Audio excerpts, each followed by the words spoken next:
এক মাসে খেলেছেন টানা 6 ম্যাচ, সেখানেও ছিলেন পূর্ণ সময়। এর মাঝে একবারও পড়েননি ইনজুরিতে। অন্য কেউ হলে ফিটনেসের করা হতো বিশেষ প্রশংসা, অথচ এখনো নেইমারকে ফেলা হচ্ছে ফিটনেসের মানদণ্ডে। পারফরমেন্স ও ফিটনেস দুই দিকেই ঝলক দেখানোর পরেও আর কিসের প্রশ্নের সামনে থাকবেন নেইমার? বিশ্বকাপ দলে এই নেইমিকে ডাকা উচিত নির্দ্বিধায়। নেইমারের ফিটনেস ও তার টানা ম্যাচ খেলা নিয়ে থাকছে প্রতিবেদন। ইনজুরিতে দীর্ঘদিন ছিলেন মাঠের বাইরে। সেই ইনজুরি থেকে ফিরেছেন ফেব্রুয়ারিতে। সেখানে 5 ম্যাচ খেলেছেন ব্রাজিলের প্রীতি ম্যাচের আগে। তবে সেখানেও নজর কাটতে পারেননি কোচ কার্লোর। নেইমারকে বাদ দেওয়া হয় ফিটনেসের দোহাই দিয়েই, আর সেটিকেই যেন ভালোভাবে গায়ে মাখলেন নেইমার জুনিয়র। এপ্রিল মাসে নেইমার ফিরলেন যেন নিজের সেরা ফিটনেস নিয়েই। পুরো এপ্রিলে সান্তোসের হয়ে 6 ম্যাচে মাঠে নামলেন নেইমার।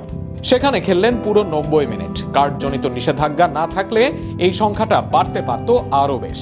এপ্রিল মাসে গোল অ্যাসিস্ট তুলে নেন নেইমার, এমনকি 6 ম্যাচের 5টিতে তার রেটিং থাকে 7-এর অধিক।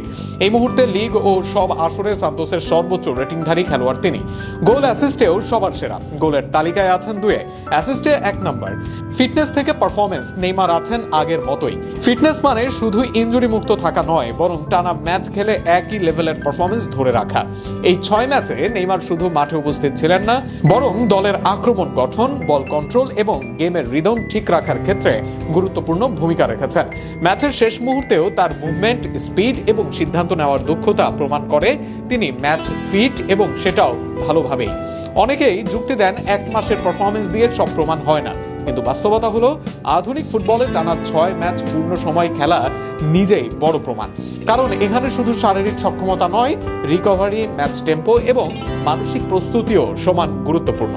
একজন খেলোয়াড় যদি এই লোড সামলাতে পারেন, তাহলে তার ফিটনেস নিয়ে সন্দেহ করার জায়গা খুবই কম থাকে।